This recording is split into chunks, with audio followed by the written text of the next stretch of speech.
And so today, what we really want to emphasize, and we can feel you're up for it, what we really want to emphasize is the close proximity. It's so close that you could call it instant manifestation, although that freaks you out. The close proximity between the alignment that you achieve deliberately with your vortex and the manifestations that follow, or the not closeness with your vortex that you achieve and the manifestations that follow.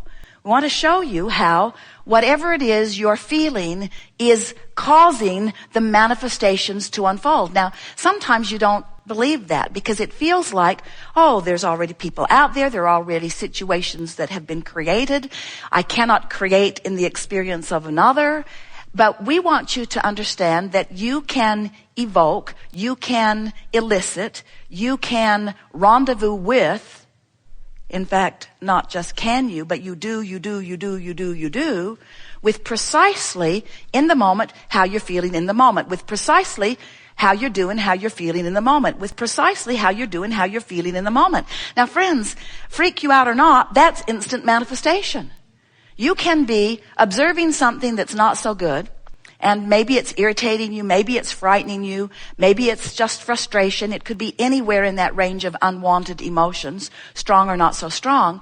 And as you focus there, you cause a vibration within you to reverberate in response to whatever it is that you're observing. You just let often that circumstance train you into a vibrational frequency. And then everything that happens to you now,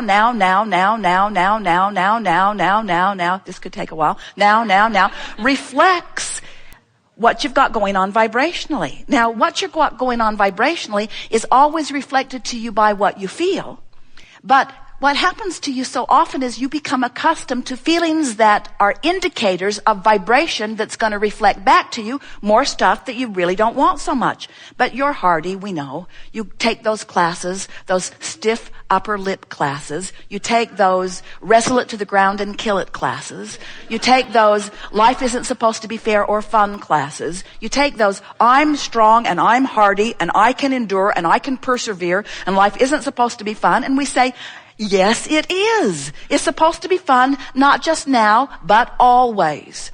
And what you're going to come to realize as you play with this more and more in a conscious, deliberate way is that it is oh so fun to witness something unwanted, maybe something really unwanted, because in the knowing of what you don't want, there is a bounce or the other end of that vibrational wavelength that knows exactly what you do want. And even though you can't maybe speak what you want because you're so embroiled in what you don't want, what you do want's bouncing out of you, bouncing out of you, bouncing out of you, because friends, you just got to know how obvious it is when you know what you don't want, you know what you do want. In other words, that's that deciphering process, isn't it?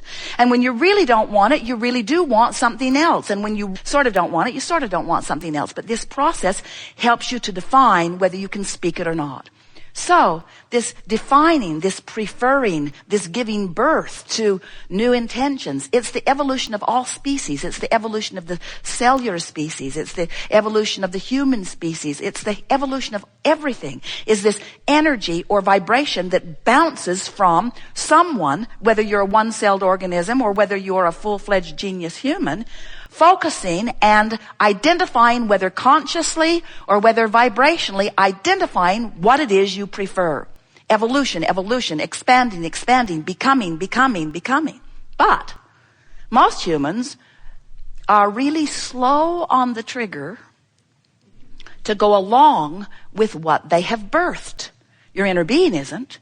In other words, you were source energy before you came into this physical body, and only a part of that consciousness, a really rather small, we will not say insignificant, but it is part of you.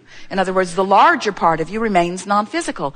Here you are, physically focused, this wonderful personality that is you, sifting through and preferring, expanding, becoming, asking, whether you put words to it or not. Someone's rude, you want nicer people around you.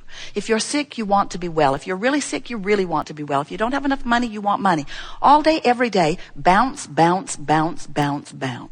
And the source within you becoming. Because every time you say, I'd like that, source who holds no resistance, your inner being who holds no resistance, becomes what you've asked for.